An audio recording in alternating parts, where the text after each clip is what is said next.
सरगम का रूप में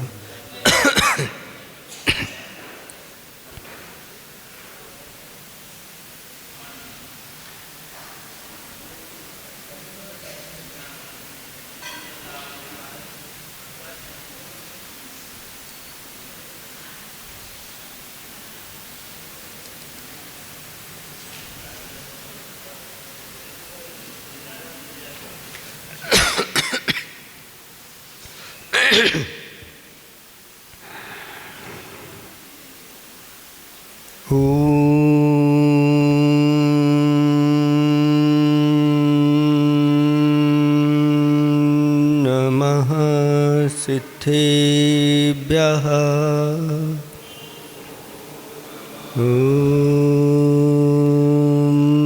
नमः सिद्धेभ्यः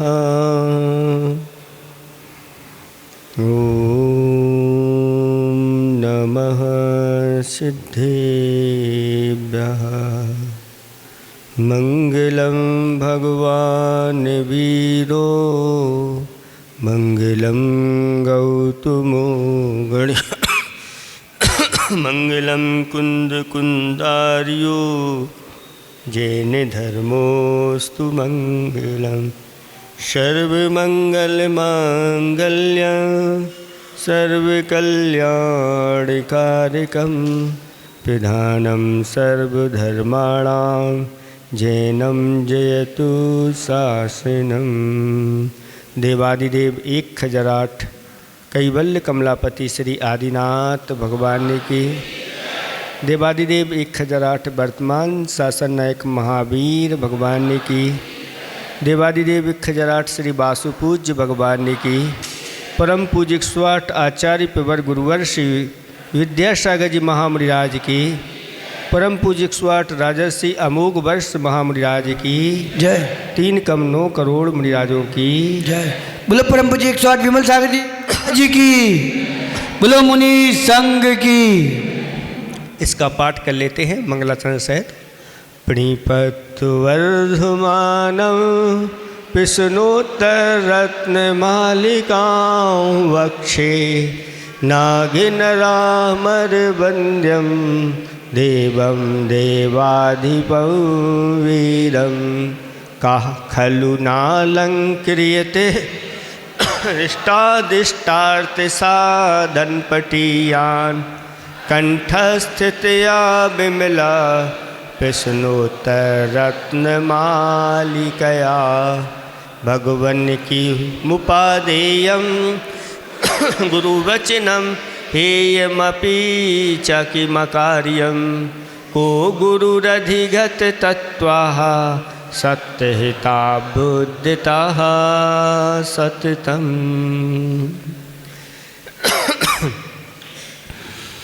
धर्मस्नेही बब्बात्माओं, राजर्षि अमोघ वर्ष महामुनिराज के द्वारा यह प्रश्नोत्तर रत्न मालिका रचित हुई है, जिसमें पहला प्रश्न था भगवान उपाधेय क्या है, तो उत्तर दिया गया था कि गुरुओं के वचन। गुरु के वचन उपादेय हैं। और हे क्या है, तो कहते हैं कि जो अकारी हैं, नहीं करने योग्य कार्य, वो अकारी कहलाते हैं। ऐसे ही कुछ दिनों से आपके सामने इन अकारियों का वर्णन किया जा रहा है। उन अकारियों में प्रसंग चल रहा है कि 3 ऐसी अशुभ लिस्याएँ होती हैं जिनमें परिणत जीव निरंतर अशुभ कर्म का आश्रय करता रहता है। ये अशुभ लिस्याएँ हमारे लिए खोटी गति में ले जाती हैं। जब हम ऐसे लिस्याओं से परिणत होते हैं, तब जाकर के उस समय ऐसा बंद होने लग जाता है, जिसके माध्यम से आत्मा का पतन हो जाता है। कल आपके लिए बताया था कि जो कृष्ण लिस्या है, उस कृष्ण लिस्या वाला जीव निरंतर आर्त और रोध ध्यान में परिणत रहता है।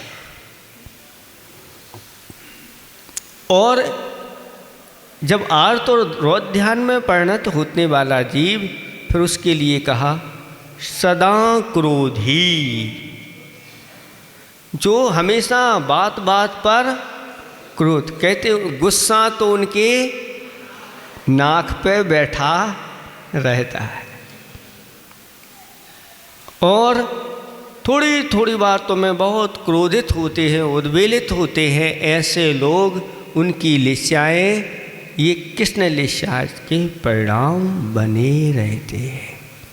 इसलिए अपनी गाड़ी को कैसे संभाल के रखना है ये आपको समझना है। क्योंकि इस क्रोध में व्यक्ति क्या हो जाता है? अंधा हो जाता है। इसलिए इस क्रोध को ही शास्त्रों में कहा कि क्रोध कैसा होता है? अंधा होता है। क्यों? क्योंकि जब किसी प्राणी को क्रोध आता है तो वह भी अंधा हो जाता है और ऐसे ऐसे कार्य कर देता है कि बाद में सिर्फ पछताने के अलावा और कुछ नहीं होता। एक ऐसी घटना सुनने में आई थी कि चूल्हा जल रहा था, छोटा बच्चा था, उसने नोटों की गड्डी उठाई और एक एक करके नोट डालता तो अग्नि बढ़ जाती। उसको तो आनंद आ रहा था। लेकिन जब उसकी माँ ने देखा कि इसने तो ये बहुत बड़ा सारे नोट जला दिए, ऐसी गुस्सा में क्रोधित हो गई कि उसने उसको उठा करके ही उस अग्नि में डाल दिया और वह लड़का भुंज गया। ऐसे क्रोध में आकर के बहुत सारी हानियाँ यह जीव उठा लेता है। इसलिए आचार्य भगवंतों ने उदाहरण दिया कि जैसे आप के सामने अंगारा जल रहे हैं, यानी वो कोयले हैं और उसमें अग्नि लगी हुई है, वह अग्नि के अंगारे हैं, और आपको गुस्सा आ गया और किसी को उस अंगारों को उठा करके क्या करना है? मारना है, तो पहले स्वयं जल जाएगा। लेकिन क्रोध में ऐसा ही होता है कि अंगारे भी नहीं समझता कि हमारे हाथ भी जल जाएंगे, और वह ऐसा कार्य कर देता है।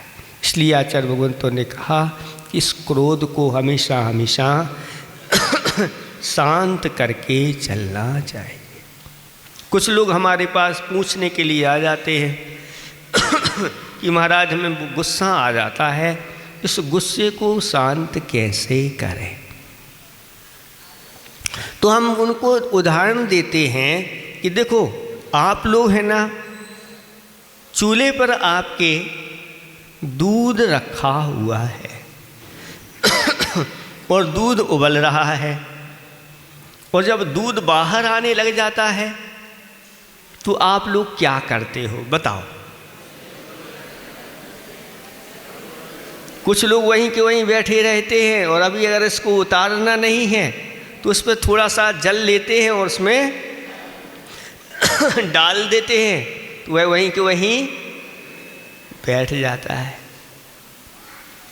तो आचार्य भगवान कहते हैं कि ऐसे ही अगर वह आपका क्रोध उबल रहा है तो उस पर थोड़ा सा आप क्षमा रूपी जल डाल दो,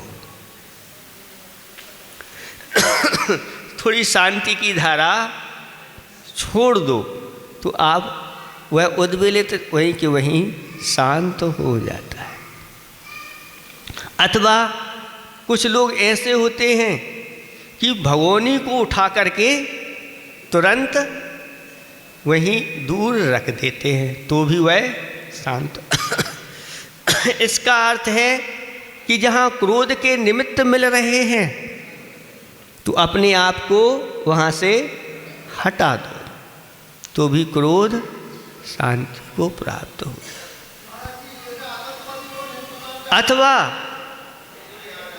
अथवा क्या करो,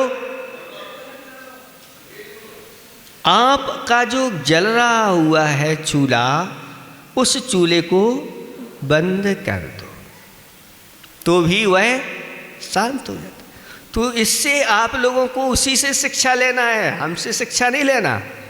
क्रोध शांत करना है तो कैसे आप अपने दूध की रक्षा कर लेते हैं, इसी प्रकार आपको अपने अंदर बैठे हुए उस आत्म तत्व की रक्षा करना है।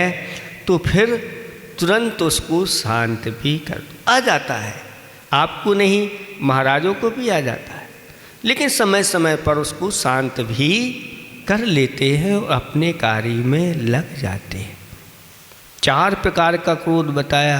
एक तो अनंतानुबंधी क्रोध होता है जो क्रोध कभी शांत ही नहीं होता, वह पार हो जाता है और संख्यात असंख्यात अनंत भवों तक वह क्रोध अपना प्रभाव दिखाता रहता है। क्रोध के माध्यम से क्रोध की वृद्धि ही होती चली जाती है। एक अप्रत्याख्यान नाम का क्रोध होता है जो सम्यक दृष्टियों को वह क्रोध होता है, लेकिन वह सम्यक दृष्टि 6 महीने के अंदर तो शांत कर लेते हैं। एक अनुवृत्तियों को क्रोध उत्पन्न होता है, वह 15 दिन के अंदर चतुर्दशी का जैसे ही प्रतिक्रमण हुआ, खम्मामी सब जीवाणम सभ्य जीवा खमंतु, 15 दिन तक तो अग्नि जल सकती है, 15 दिन के अंदर वह बुझा। और मुनिराजों के लिए जो क्रोध होता है वह संजलनगत अंतर्मूर्त के लिए होता है और तुरंत वह अपने आप को शांत कर लेते हैं। सबसे क्षमा, सबको क्षमा, सभी बने परमात्मा, इस प्रकार की भावना से वह युक्त हो जाते। तो जो सदा क्रोध करने वाले होते हैं वह कृष्ण लीला में परिणत हो जाते हैं। इसलिए इस क्रोध को शांत करना है तो पहले से ही तैयारी रखी जाती है। और जो पहले से तैयारी रखते हैं तो वह अपने उसको कंट्रोल कर लेते हैं, और जो तैयारी नहीं रखते तो एक्सीडेंट हो जाता है। हो गया तो फिर बढ़ती चली जाती है। ऐसी व्यवस्था है। आपने कथा कोश के अंतर्गत तुंकारी की कथा सुनी होगी। वह तुंकारी जो थी वह एक ब्राह्मण की पुत्री थी, लेकिन घर में इकलौती होने के कारण से माता पिता का लाड़ प्यार इतना हुआ कि वह क्रोधी हो गई। बहुत क्रोध करने वाली थी और बात बात पर वह झगड़ा करती थी। अगर किसी ने उससे तू कह दिया तो वह कई पीढ़ियों की खबर ले लेती थी। एक बार उसके पिता ने राजा के पास जाकर के इस प्रकार से कहा कि राजन, मैं आपका खास व्यक्ति हूँ, आप मुझे इस प्रकार का वरदान दें कि मेरी बेटी को कोई तू कह के नहीं पुकारे। तब ऐसा ही हुआ और उस राज्य में वहाँ घोषणा करवा दी गई कि इसको अब तू करके कोई पुकारेगा नहीं। जब वह बड़ी हो गई और सभी जगह चर्चित थी कि ये बहुत क्रोधी है, तो कोई भी उसके साथ विवाह करने के लिए तैयार नहीं। अब क्या हो, जैसे तैसे करके किसी एक को तैयार किया कि आज तुम्हारे लिए बहुत सारा धन आदि दिया जाएगा, तुम इस बच्ची के साथ विवाह कर लो। लेकिन विवाह के करने के साथ साथ एक बात आपको माननी होगी कि इसको कभी, ये कितने अभी क्रोध करे कुछ भी करे, इसको कभी तू नहीं कहना। वो भी तैयार हो गया और विवाह हो गया। विवाह होने के बाद उसको भी स्वभाव पता था, तो वह भी तू वगैरह कुछ कहता नहीं था, सब हो गया। एक दिन क्या हुआ कि वह व्यक्ति कहीं बाहर कोई कार्यक्रम में गया था, उसके कारण से वह लेट हो गया। रात हो गई तो उसने गुस्से में अंदर से क्या लगा लिया, कुंडी लगा ली कि अब आएंगे भी तो मैं खोलूंगी नहीं। और हुआ यूँ कि वह आया, उसने खटखटाया, लेकिन वह खोलने के लिए तैयार नहीं, गुस्से में वह बैठी हुई थी कि आज तो मैं खोलूंगी नहीं। ऐसे करते करते जब वह खोलने को तैयार नहीं तो इसको भी गुस्सा आ गया और गुस्से में कहा कि तू खोलती है कि नहीं।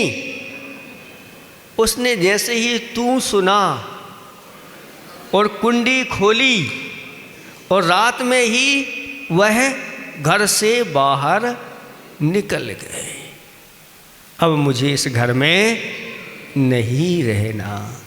जब रात में निकल गई, गांव से बाहर हो गई, तो फिर डाकुओं ने पकड़ लिया और सब उसका आभूषण आदि थे सब उसके ले लिए और उसको कहीं जा कर के बेच दिया।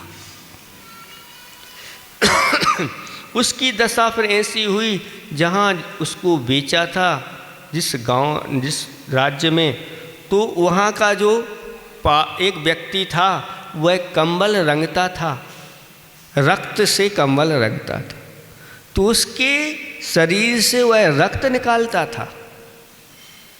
जोंक लगा करके वह जोंक उस रक्त को चूसती थी और उस रक्त को इकट्ठा करके उनसे कलाकृति वह कंबलों में किया करता था। ऐसी उसकी दशा हो गई थी इस क्रोध के कारण से। फिर जैसे तैसे करके उसका भाई उस राज्य में पहुंचता है और पता चलता है कि मेरी बहन यहाँ पर है। फिर जैसे तैसे करके वहाँ से छुड़ा करके वह उसको लाता है और ला करके पुनः जहाँ विवाह किया था वहीं पर उसको। लेकिन अब उसको समझ में आ जाती है कि मैंने जो क्रोध किया उसका परिणाम मुझे क्या मिला। तब वह जाकर के दिगंबर मुनिराज के पास जाकर के अपनी निंदा गर्हा आलोचना करती है और कहती है, आज से मैं संकल्प लेती हूँ कि कभी जीवन में क्रोध नहीं करूँगी। क्रोध को जीतना है तो ऐसे संकल्प के साथ जीता जाता है। मरा संकल्प टूट जाए तो टूट जाने दो, लेकिन संकल्प लेके चलोगे तो हमेशा अपनी रक्षा करोगे। जब टूट गया तो प्रायश्चित के रूप में आप कायोत्सर्ग कर लो, माला पहन लो। जब भी गुस्सा आए तो एक कायोत्सर्ग, अच्छी गहरी श्वास लेते हुए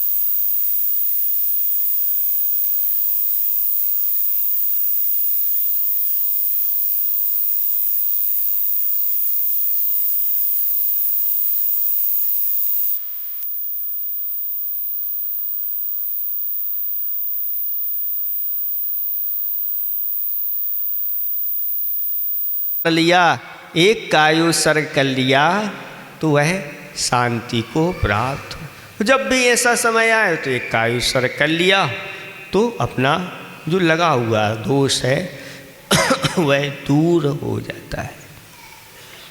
आचार्य भगवंतों ने कहा कि बार बार मन में अनेक प्रकार के विचार आ जाते हैं जो आगम के अनुकूल नहीं होते, तो बार बार हम कहाँ कितना प्रायश्चित लेंगे, कहाँ जाएंगे। बार बार जाओगे, बार बार आओगे, बार बार बताओगे तो नहीं, ऐसा नहीं हो सकता।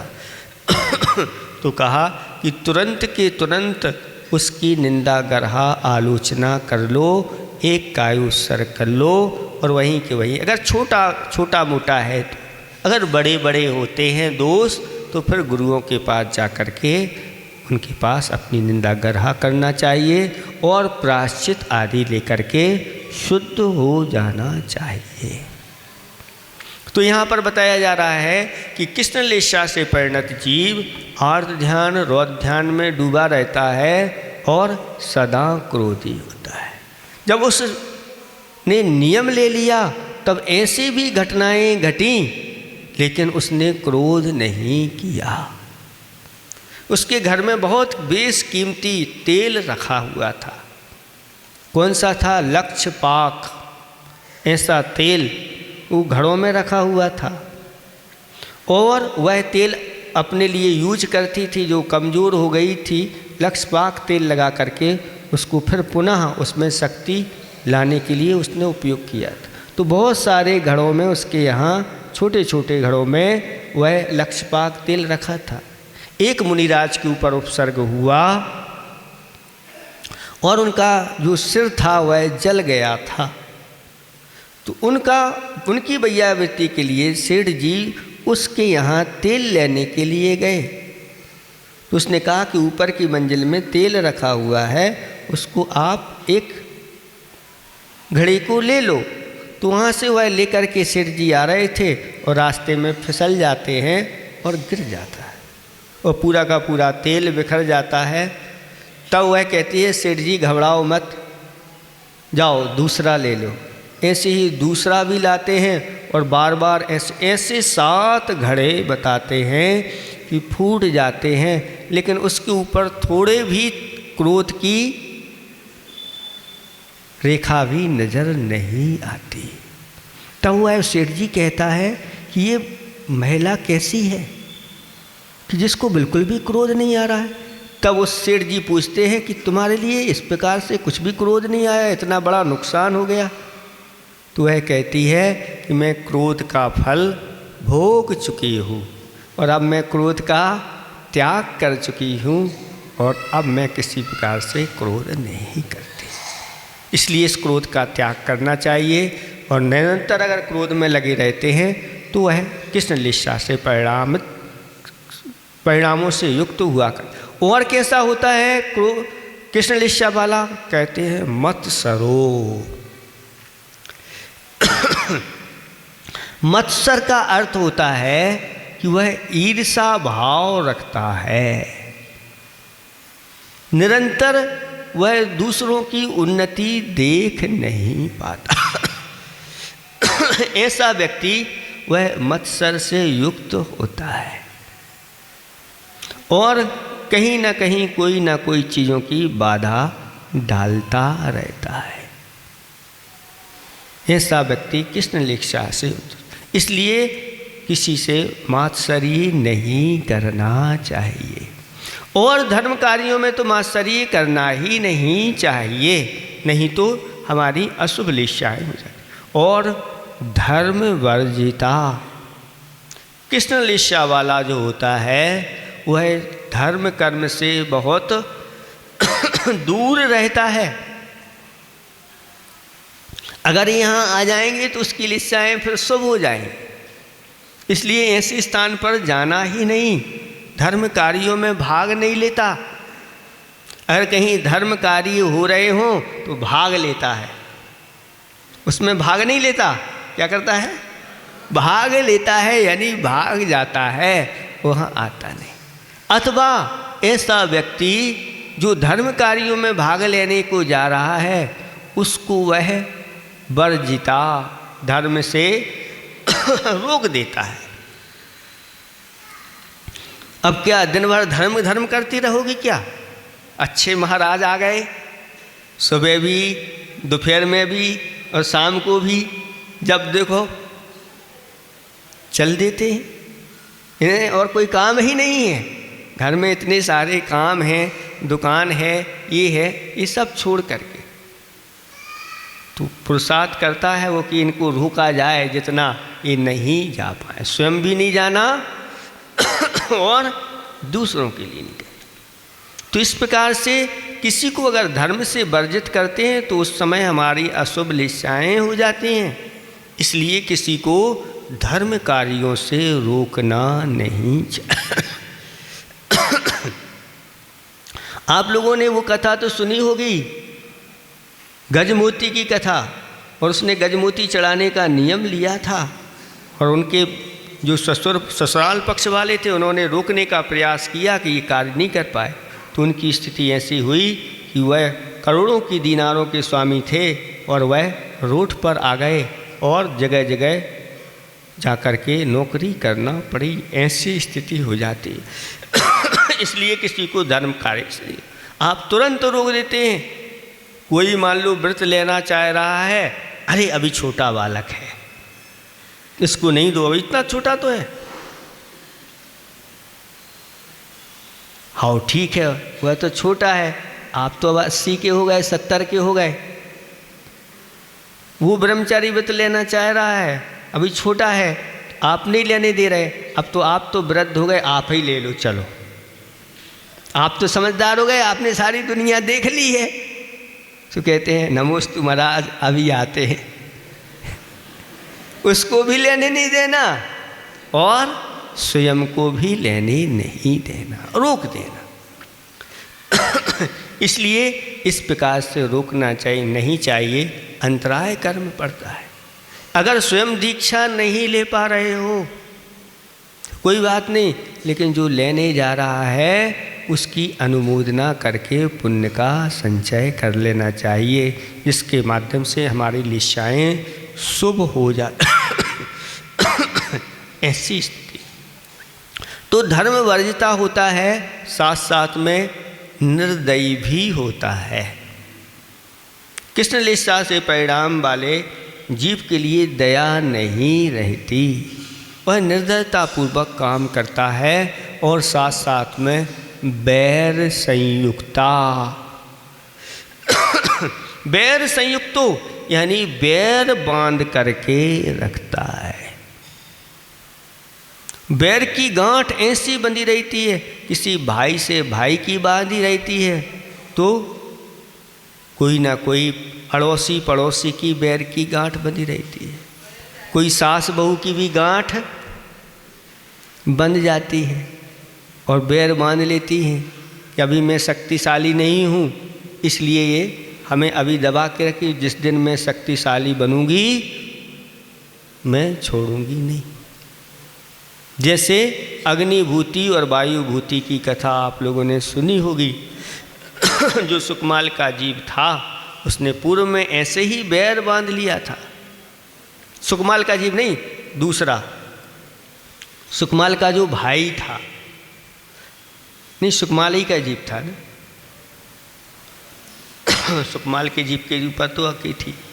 ये उसने बैर ऐसा बांधा था, एक भाई दो भाई, उसकी भावी थी, वो भावज थी, उस भावज ने बांध लिया था। सुकमाल की जो भावज थी, भाभी कहलाती है, उसने ऐसा बैर बांध लिया था कि इसने मुझे आज लाश से ठुकराया है, एक दिन मैं इस पैर का भक्षण समर्थ हो जाऊंगी तो करूंगी। और उसी का फल मिला कि वह अनेक योनियों में भटकती गई और जिस समय वह सुकमाल हुए उन्होंने दीक्षा धारण की और उनके पैर को भक्षण करने के लिए आ गई। तो ये जो कृष्ण निष्ठा के परिणाम वाला होता है ऐसे ही बैर बांध लेता है। तो आचार्य भगवान कहते हैं ऐसा किसी के साथ बैर नहीं बांधना।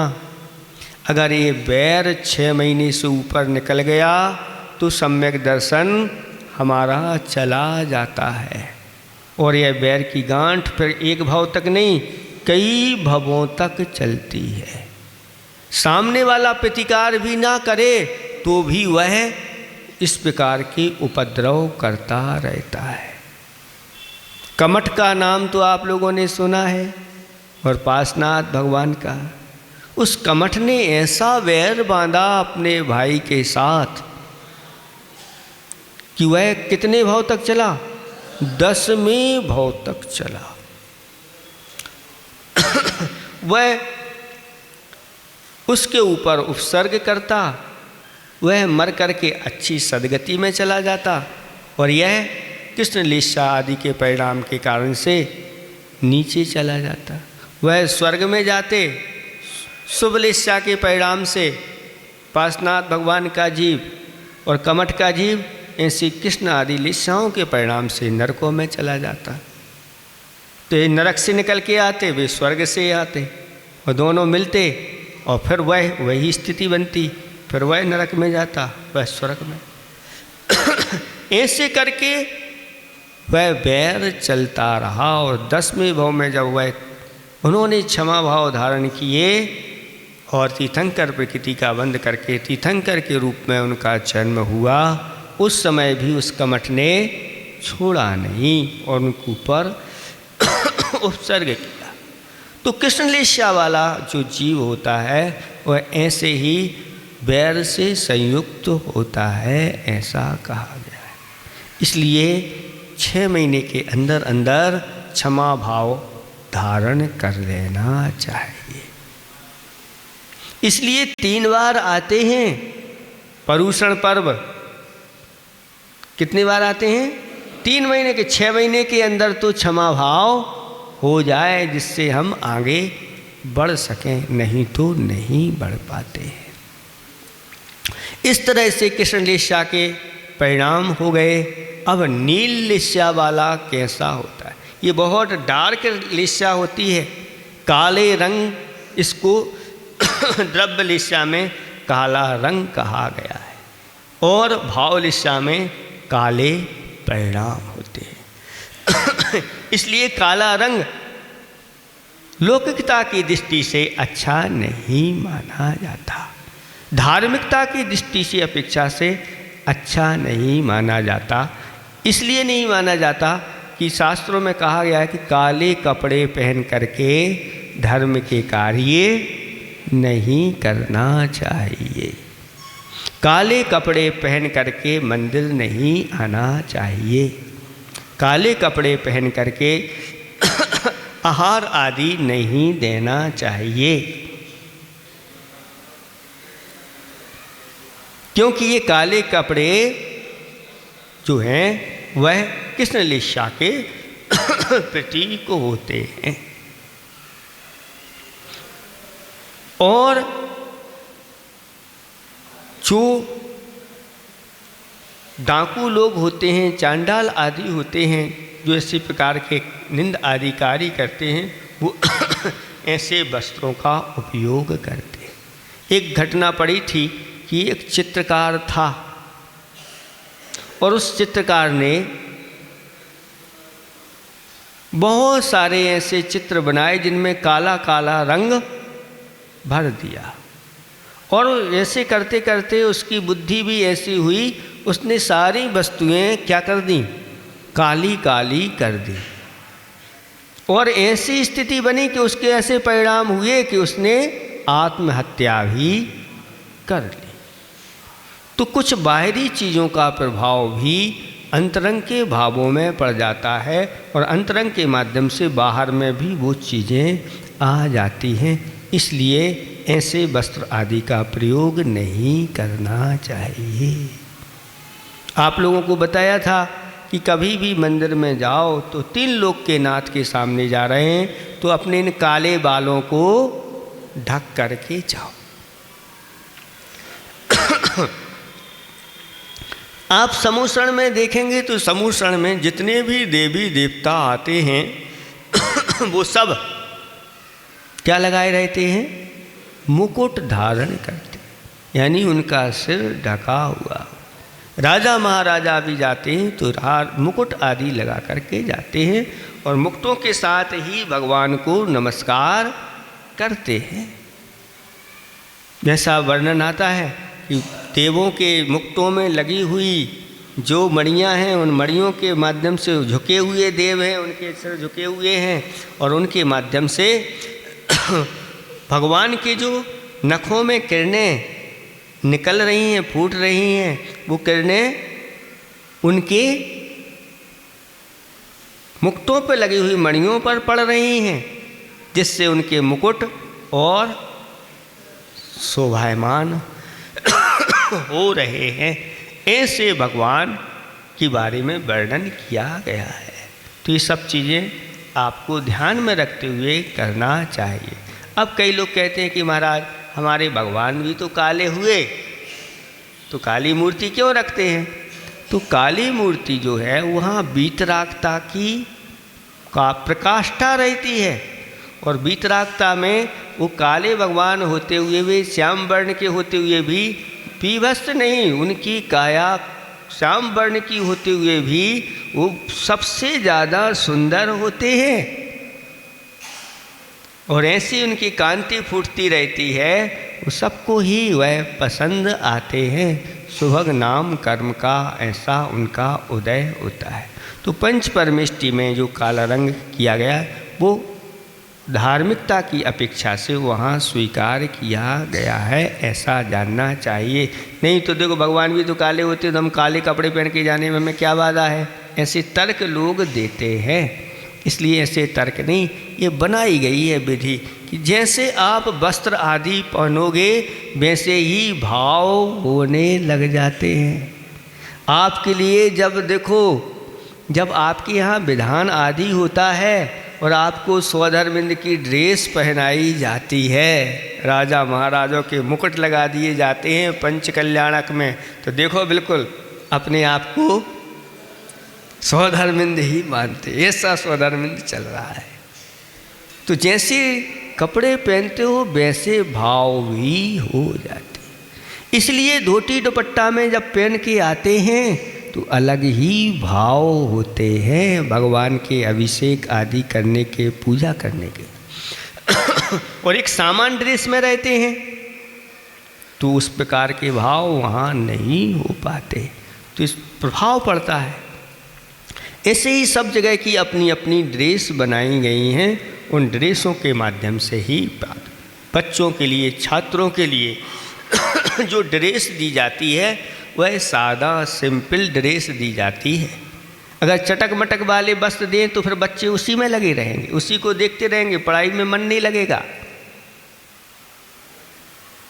इसी प्रकार से भोजन पान भी उसी प्रकार का दिया जाता है छात्रों को, जिससे पढ़ने में मन लगे। और अच्छा अच्छा भोजन दिया जाएगा तो काय को पड़ेगा फिर।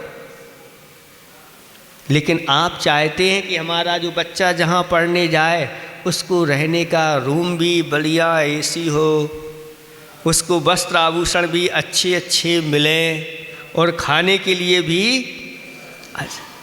तो बस ये सब चीज़ें तो मिल जाएंगी, लेकिन पढ़ने में वह कमज़ोर रहेगा। ऐसी व्यवस्था हो जाती। आज वर्तमान में यही सारी चीज़ें ढूंढी जाती हैं। पहले गुरुकुल पद्धति थी, चाहे राजपुत्र हो सामान्य पुत्र हो, सबको एक ही व्यवस्था में ढाला जाता था। तो इस प्रकार से कृष्ण लिस्या के परिणाम आपको रोकना चाहिए। इसके बाद नंबर आता है नील लिस्या वाला, ये थोड़ा सा उससे कम परिणाम वाला होता है। उसके लिए कहा आलस्सु मंद बुद्धिश्च स्त्री लुब्धश्च प्रपंच का प्रवंच का कातरश्च सदा मानी नील लिस्या युतो नरा। जो नील लिस्या वाला कैसा होता है, तो कहते हैं नील लिस्या वाला आलसी होता है। आलसी जानते हैं आप लोग? अब को करे, को जाए, को उठे, अरे यार सब हम ही को परेशान करते रहे, हम ही से कहते हैं इधर चले जाओ उधर चले जाओ, ये और वो पड़ा रहता है। उसको सुबह से उठाना प्रारंभ करो तो 9-10 बजे तक उठ नहीं पाता। और इधर नाश्ता पानी भी लोग कर लेते हैं फिर भी वह कहता है अभी कर लेंगे कर लेंगे। अब जब बनी है, अब सबको मान लो दूध तैयार कर दिया अब वो उठ ही नहीं रहा है, तो माँ जाती है और उसके मुख में उसको उठा के वो पिला देती है, और पी के फिर वह सो जाता है। ऐसा आलसी होता है, और वह आलसी कोई कार्य करने के लिए तत्पर नहीं होता। ऐसी एक कहावत थी, हाथ पाँव के कायले मुँह में मूछें जाएं। यानी हाथ पांव के जो आलसी होते हैं, मुख में मूछें जा रही हैं फिर भी अब को हटाए, उनको भी हटाने में उनको तकलीफ महसूस होती है और पड़े रहते हैं। ऐसे आलसी लोग होते। ऐसे भी 2 आलसियों के बारे में पढ़ा था कि 2 आलसी और दोनों मित्र थे और आषाढ़ का महीना, तो आषाढ़ में तो वैसे ही लोग आलसी हो जाते हैं और निकल पड़े घर से बाहर घूमने के लिए बिना ही सोचे विचारे, और घूमते घूमते थक गए, भूखे थे। तो वहीं एक जाम्बू का वृक्ष था, तो वहीं वैसे ही बैठे टिक करके और दोनों सो गए। नींद लग गई। अब पड़े हैं, वहीं पर मक्खियाँ आ रही हैं, भिनभिना रही हैं, तो भी भगाने का कोई पुरुषार्थ नहीं चल रहा। और ऐसे पड़े हैं जैसे कोई मुर्दा पड़े हो। एक कुत्ता वहाँ पर आया और दूर से देखता है कि ये मर तो नहीं गए, और निकट जा कर के एक को कुत्ता सूंघता है, तो देखा कि गरम गरम श्वासें चल रही हैं, तो कुत्ते को प्रसन्नता हुई कि जिंदा है, मरे नहीं हैं। फिर भी इस प्रकार से ये पड़े हुए हैं, तो थोड़े एक कुत्ते ने एक का मुख चाटना प्रारंभ किया और थोड़ा मुख चाटा और आगे बढ़ गया कि अब दूसरे को देखते हैं। तो दूसरे की भी यही स्थिति थी कि दूसरा भी जिंदा था, मरा हुआ नहीं। तो कुत्ते ने कहा चलो ये भी जिंदा है लेकिन ये उठ नहीं रहा है। तो कुत्ते की आदत होती है कि उसने एक धार छोड़ दी लेकिन फिर भी दोनों लेटे हैं, उठ नहीं रहे। कुत्ते ने कहा ये सही, दोनों आलसी, और चला गया। एक व्यक्ति वहाँ दूर खड़ा खड़ा ये सब दृश्य देख रहा और कहा कैसे आलसी हो तुम लोग, ऐसे पड़े हुए हो। और कहा कि तुम्हारा कुत्ता आया और तुम्हारे मुख को भी चाटा और फिर भी तुमने उसको भगाया नहीं। तो वह कहता है कि मेरा ये मित्र बाजू में पड़ा हुआ था, इसको तो कम से कम भगा देना था। वो हमारे मुख को चाट रहा था और ये इतना आलसी है कि इसने भी भगाया नहीं। ऐसी स्थिति, तब उसने भी सोचा कि हाँ ये मित्र है, आलसी है, इसी से पूछते हैं। उसने कहा कि तुम कैसे आलसी हो, कम से कम कुत्ता आया था, मुख चाटा था, तो भगा तो देते। तो वो कहता है हम आलसी हैं कि ये आलसी है। कुत्ते ने हमारे ऊपर धार भी छोड़ी फिर भी इसने नहीं भगाया, कम से कम भगा देता। तो वह विचार कर और तो और मुझे भूख लगी थी, ये जामू पड़े हुए हैं, ये जामू कम से कम उठा के मेरे मुख में तो डाल देता। तो ऐसे ऐसे भी आलसी संसार में पड़े हैं और पड़े रहते हैं और उनका जीवन ऐसे ही आलस में निकल जाता है। और ऐसे आलसी कभी अपना कल्याण नहीं कर पाते। आलसी का कभी कल्याण नहीं। हाँ कर लेंगे, आज नहीं कल, कल नहीं परसों, और आजकल करते हुए उसकी जिंदगी निकल जाती है। अभी थोड़ी धर्म करने का समय है, अभी तो ये खाने पीने का है, मौज करने का है, आदि आदि, और ऐसे करते रहते हैं। और कब मौत आती है और उनको पकड़ करके लिए जाती है, ऐसी दशा हो जाती है। इसलिए आचार्य भगवंतों ने कहा कि आलसपना अच्छा नहीं है। अगर आलसी बने रहोगे तो आपकी लिस्साएँ शुभ नहीं होगी, क्योंकि अच्छे कार्यों करने से आलस हमें रोक देता है। प्रमाद किसे कहा? प्रमाद की परिभाषा बताई कि कुशलेषु अनादराः, अच्छे कार्यों में जो अनादर करता है यानी अच्छे कार्यों का आदर नहीं करने देता, वह कहलाता है आलस्य। और आलसी व्यक्ति अगर जल्दी उठने लग जाए तो फिर आलस तो ऐसा भागता है कि सारे कार्य दिन भर के अच्छे हो जाते। सूर्योदय के पहले अगर उठ गए और अगर महाराज के साथ जंगल चले गए तो सारा आलस दूर हो जाता है, अच्छे घूमना भी हो गया और साथ साथ में महान पुण्य का संचय करता है वह व्यक्ति। अब महाराज के साथ को जाए उठे, महाराज जल्दी, इतने जल्दी काहे को महाराज चले जाते हैं, जब 8 बजे जाएं तो हम जाएंगे, नहीं तो अब इतनी जल्दी कैसे। और जो जल्दी उठ करके आ जाता है और साथ में हो जाता है और आधे किलोमीटर घूम करके आता है, दिन भर वह तरोताज़ा बना रहता है। और साथ साथ में अगर थोड़ा भी किसी ने महाराज का इतना जंगल में आना जाना कर लिया या महाराज का विहार करवा दिया तो ऐसा वह पुण्य का संचय करता है कि आगे जा कर के उसके लिए कभी ज़मीन पर चलने की मोहम्मत नहीं आती। उसको हाथ पे लोग लिए रहते हैं, उसके लिए गाड़ी तैयार करके रखते हैं, उसके लिए रथ तैयार करते हैं, ऊपर जाता है तो विमान आदि की प्राप्ति होती है। थोड़े से भी अगर इतना कर लेता है, लेकिन आलसी जो होते हैं वो इन कार्यों से वंचित रह जाते हैं। और जिन्हें आलस नहीं होता कहते हैं भैया ये अवसर का लाभ है, उठा लो, और चलो उठ करके, और तुरंत उठ करके आते हैं और इस अवसर का लाभ उठा लेते हैं। अब महाराज काहे को, अब 1-2 लोग तो चले जाते हैं, अपन तो यहीं बैठो हैं, गए तो है, वे तो जा रहे हैं 2 लोग और आलसी कहता है अपन यहीं बैठ के देखो वे 2 लोग जा रहे हैं, वो तो आ जाए।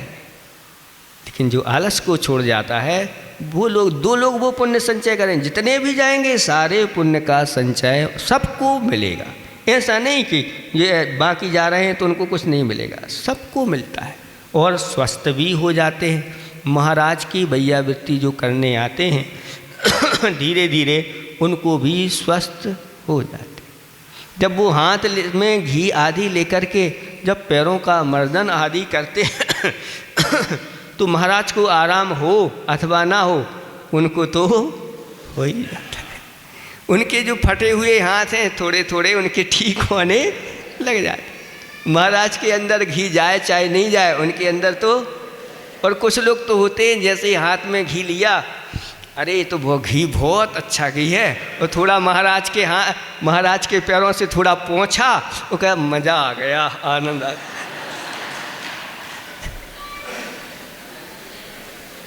कहाँ ऐसा सौभाग्य मिलता है तो ऐसे लाभ होते हैं। आचार्य भगवान कहते हैं ये तो तुरंत के तुरंत लाभ मिलता है, लेकिन भैयावृत्ति अगर की है तो आगे जब यह पुण्य उदय में आता है तो ऐसा बल प्राप्त होता है कि उससे कोई हरा नहीं पाता। देख लो अर्जुन आदि को, भीम आदि को, बाहुबली को देख लो, सब पूर्व में वैयावृत्ति का ये फल है। शास्त्रों में कहा है कि जो ऐसे गुरुओं की वैयावृत्ति करता है आगे जाकर के उस लिए ऐसा शरीर प्राप्त होता है जिसमें कभी कोई रोग नहीं होते, निरोग शरीर की प्राप्ति होती। और साथ साथ में आगे जाकर के ऐसे बलों को प्राप्त होता है जिसके माध्यम से हर जगह उसको विजय प्राप्त होती है। आगे जाकर के वह ऐसे ऐसे उपसर्गों को भी सहन कर जाता है। व्रत आदि धारण करके उनको दृढ़ता से पालन करने की शक्ति आती है। आपको उदाहरण तो दिया ही था हमने सुदर्शन सेठ का कि पूर्व भाव में ग्वाले की पर्याय में उन्होंने वैयावृत्ति की थी। इसलिए भव्यात्माओं आलसी मत बनो, नील लिस्सा में मत परिणत रहो और क्या करो, अच्छी तरह से वैयावृत्ति में तत्पर हो जाओ। अब जो आलसी होता है तो उसका एक और लक्षण बताया कि मंद बुद्धिश्च, वो कैसा होता है, मंद बुद्धि वाला होता है, क्योंकि प्रमाद के कारण से पढ़ लिख नहीं पाता। खेलने कूदने में तो उसको आता है आनंद, खाने पीने में तो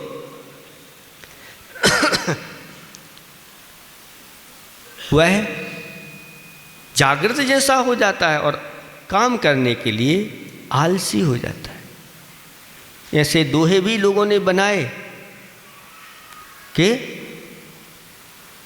धर्म करण को आलसी और खाने को तैयार, धर्मकारी को आलसी और खाने को भैया ऐसे नरन खो, बार बार धिक्कार। जो धर्म कार्य में आलस करते हैं और खाने के लिए तो हमेशा तैयार रहते हैं। आप तो कहो बार बस, नहीं भी कहो तो भी बैठ जाते हैं।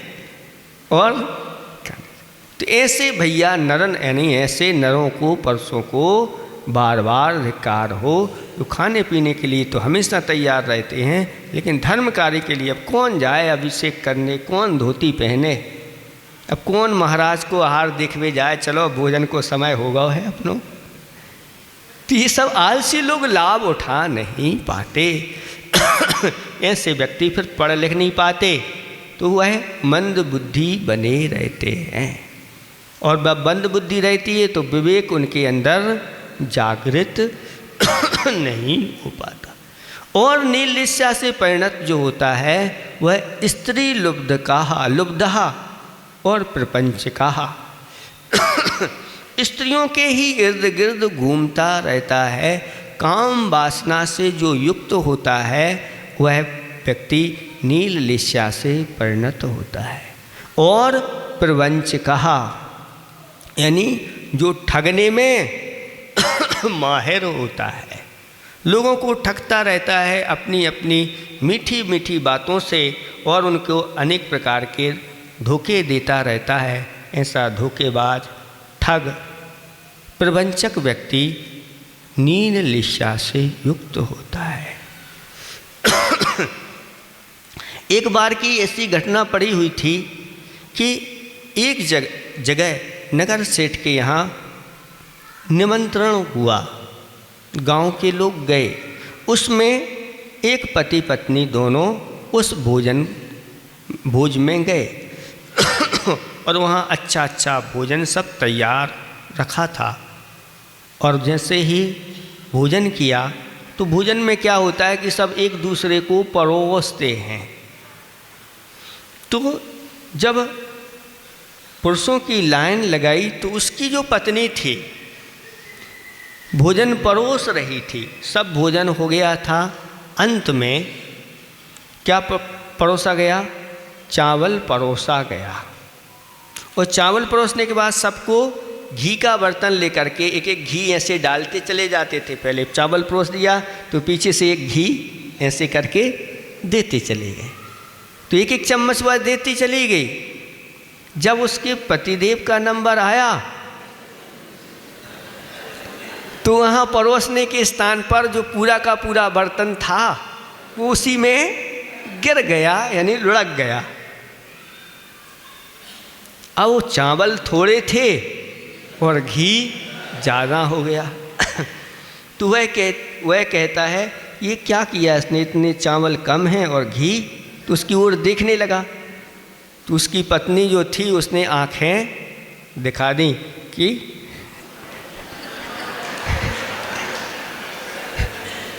अब पेट भर गया था और चावल के साथ, चावल तो खाए लेकिन घी था, तो उसने कहा पी जाओ।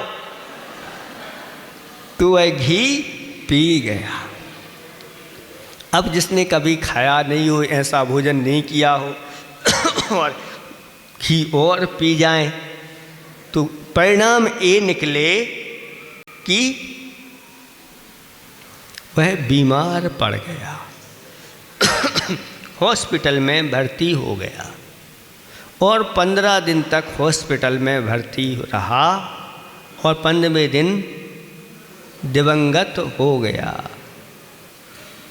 और उसकी पत्नी भी आगे जाके मृत्यु को प्राप्त हो गई। हुआ यूं कि जो मरा था घी पी करके, वह सेठ जी के यहाँ बैल के रूप में उसने जन्म लिया, और जो पत्नी थी उसने वहाँ पर गाय के रूप में जन्म लिया। जो मायाचारी की थी उसके परिणाम स्वरूप माया तैरज्ञो नश्य, मायाचारी त्रिंच योनि के लिए कारण। और वह बैल बन करके अब सेठ जी के यहाँ खेतों पर काम करता, और यह गाय बन करके दूध देती। इस प्रकार से कर्ज चुकाया जाता है। ये लौकिकता में जब ऐसा परिणाम मिलता है, फिर जो धर्म कार्यों में मायाचारी करता है तो उसके लिए फिर कैसे फल मिलेंगे?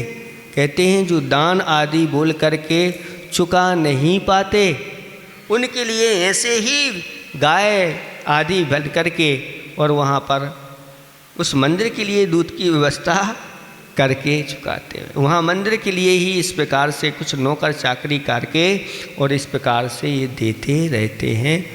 चुकाना पड़ता है। कोई घोड़े गधे बन करके चुकाते हैं, कोई हाथी बन करके चुकाते हैं, किसी न किसी प्रकार से वह चुकाना पड़ता है, फिर भी चुका नहीं पाते, ऐसी स्थिति हो जाती है। इसलिए कभी भी दान बोलो तो पहले बता दो भैया हम इतने वर्ष में दे पाएंगे। अगर नहीं बता पाए और वर्षों निकालते गए तो उसका माइनस मार्किंग होता चला जाता है। इसलिए या तो तुरंत जमा कर दो तो सर्वश्रेष्ठ है, क्योंकि ऐसा तुरंत जमा किया हुआ जो भी हमारे घर से निकल के गया उतना बहुत जल्दी हमारे पास उससे और दुगना दान देने की क्षमता आ जाती है। एक नियम होना चाहिए, दान बोला है तो कम से कम जो अपने पर्यूषण की चतुर्दशी होती है उस चतुर्दशी पर सारे लोग अपना जमा कर देते हैं।